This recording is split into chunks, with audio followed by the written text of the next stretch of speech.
কিতাব সুনানে ইবনে মাজাহ অধ্যায় 11/2 বিষয় আল্লাহ ব্যতীত অপর কিছুর নামে শপথ করা নিষেধ। হাদিস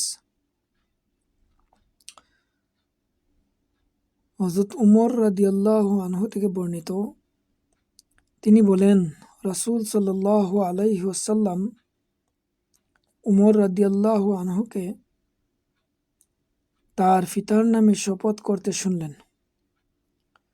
রাসূল সাল্লাল্লাহু আলাইহি ওয়াসাল্লাম বললেন, নিশ্চয় আল্লাহ তোমাদেরকে তোমাদের বাপ দাদার নামে শপথ করতে নিষেধ করছেন। উমর রাদিয়াল্লাহু আনহু বললেন, এরপর থেকে আমি আর কখনো এভাবে শপথ করিনি বা অন্যের বরাতেও তা উল্লেখ করিনি। 2094 সহিহ বুখারী, 6647 মুসলিম। হাদিসের মান সহিহ।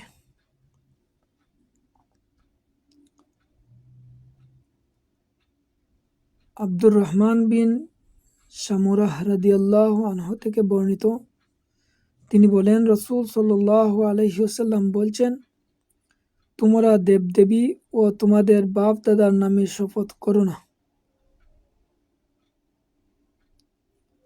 2095 মুসলিম, 1648 নাসাই,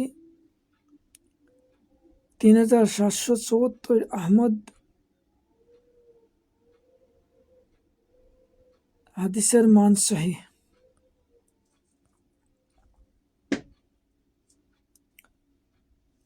হযরত আবু হুরায়রা রাদিয়াল্লাহু আনহু থেকে বর্ণিত, রাসূল সাল্লাল্লাহু আলাইহি ওয়াসাল্লাম বলেন, যে ব্যক্তি শপথ করতে গিয়ে বলল, লাত ও উজ্জার শপথ, সে যেন লা ইলাহা ইল্লাল্লাহ বলে।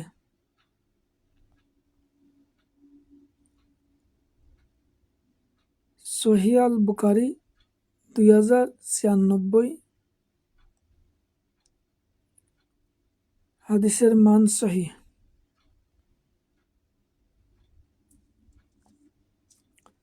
হযরত সাদ রাদিয়াল্লাহু আনহু থেকে বর্ণিত, তিনি বলেন, আমি লাত ও উজ্জাহর নামে শপথ করলে রাসূল সাল্লাল্লাহু আলাইহি ওয়াসাল্লাম বললেন, বলো লা ইলাহা ইল্লাল্লাহু ওয়াহদাহু লা শারীকা লাহু, আল্লাহ ব্যতীত কোনো ইলাহ নেই, তিনি এক, তার কোনো শরীক নেই।